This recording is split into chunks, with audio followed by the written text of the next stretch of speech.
Moments ago, Israel launched Operation Rising Lion, a targeted military operation to roll back the Iranian threat to Israel's very survival. This operation will continue for as many days as it takes to remove this threat. For decades, the tyrants of Tehran have brazenly, openly called for Israel's destruction. They've backed up their genocidal rhetoric with a program to develop nuclear weapons. In recent years, Iran has produced enough highly enriched uranium for 9 atom bombs. 9. In recent months, Iran has taken steps that it has never taken before, steps to weaponize this enriched uranium. And if not stopped, Iran could produce a nuclear weapon in a very short time. It could be a year, it could be within a few months, less than a year. This is a clear and present danger to Israel's very survival. 80 years ago, the Jewish people were the victims of a Holocaust perpetrated by the Nazi regime. Today, the Jewish state refuses to be a victim of a nuclear Holocaust perpetrated by the Iranian regime. Now, as Prime Minister, I've made it clear time and again, Israel will never allow those who call for our annihilation to develop the means to achieve that goal. Tonight, Israel backs those words with action. We struck at the heart of Iran's nuclear enrichment program. We struck at the heart of Iran's nuclear weaponization program. We targeted Iran's main enrichment facility in Natanz.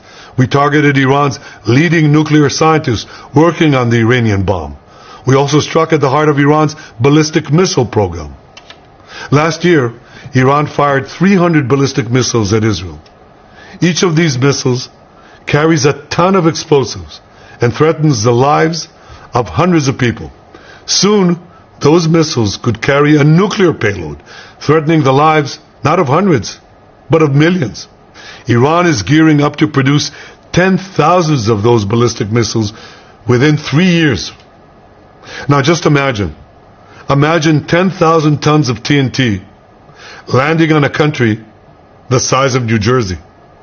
This is an intolerable threat. It too must be stopped. Iran is now working on what it calls the new plan to destroy Israel. You see, the old plan failed. Iran and its proxies tried to encircle Israel with a ring of fire and to attack us with the horrible attack of October 7th. But the people of Israel, the soldiers of Israel, rose like lions to defend our country. We crushed Hamas, we devastated Hezbollah, we hit Iranian proxies in Syria and Yemen. And when Iran directly attacked us twice last year, we struck back inside Iran itself. Yet in defending ourselves, we also defend others. We defend our Arab neighbors. They too have suffered from Iran's campaign of chaos and carnage. Our actions against Iran's proxy Hezbollah led to the establishment of a new government in Lebanon and the collapse of Assad's murderous regime in Syria. The peoples of those two countries now have a chance for a different future, a better future. So too do the brave people of Iran, and I have a message for them. Our fight is not with you. Our fight is with the brutal dictatorship that has oppressed you for 46 years. I believe that the day of your liberation is near. And when that happens, the great friendship between our two ancient peoples will flourish once again. I want to assure the civilized world, we will not let the world's most dangerous regime get the world's most dangerous weapons.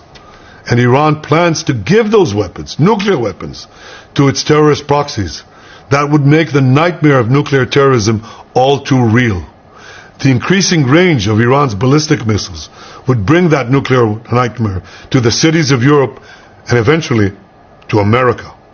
Remember, Iran calls Israel the small Satan. It calls America the great Satan. And this is why for decades it's led millions in the chants of death to Israel and death to America. Today, Israel is responding to those genocidal calls with action and with a call of our own. Long live Israel and long live America. Our action will help make the world a much safer place. I want to thank President Trump for his leadership in confronting Iran's nuclear weapons program. He has made clear time and again that Iran cannot have a nuclear enrichment program. Today, it is clear that Iran is just buying for time. It refuses to agree to this basic requirement of peaceful nations. That is why we have no choice but to act, and act now. The hardest decision any leader has to make is to thwart a danger before it is fully materialized. Nearly a century ago, facing the Nazis, a generation of leaders failed to act in time. They were paralyzed by the horrors of World War I. They were determined to avoid war at all costs, and they got the worst war ever. They adopted a policy of appeasement. They closed their eyes and ears to all the warning signs. That failure to act resulted in World War II, the deadliest war in history. It claimed the lives of 60 million, including 6 million Jews, a third of my people. After that war, the Jewish people and the Jewish state vowed, never again. Well, never again is now. Today, Israel has shown that we have learned the lessons of history. When enemies vow to destroy you, believe them. When enemies build weapons of mass death, stop them. As the Bible teaches us, when someone comes to kill you, rise and act first. This is exactly what Israel has done today. We have risen like lions to defend ourselves.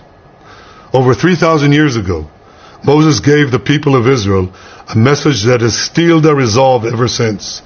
Be strong and courageous, he said. Today, our strong and courageous soldiers and people stand together to defend ourselves against those who seek our destruction. And by defending ourselves, we defend many others, and we roll back a murderous tyranny. Generations from now, history will record that our generation stood its ground, acted in time, and secured our common future. May God bless Israel. May God bless the forces of civilization everywhere. Thank you.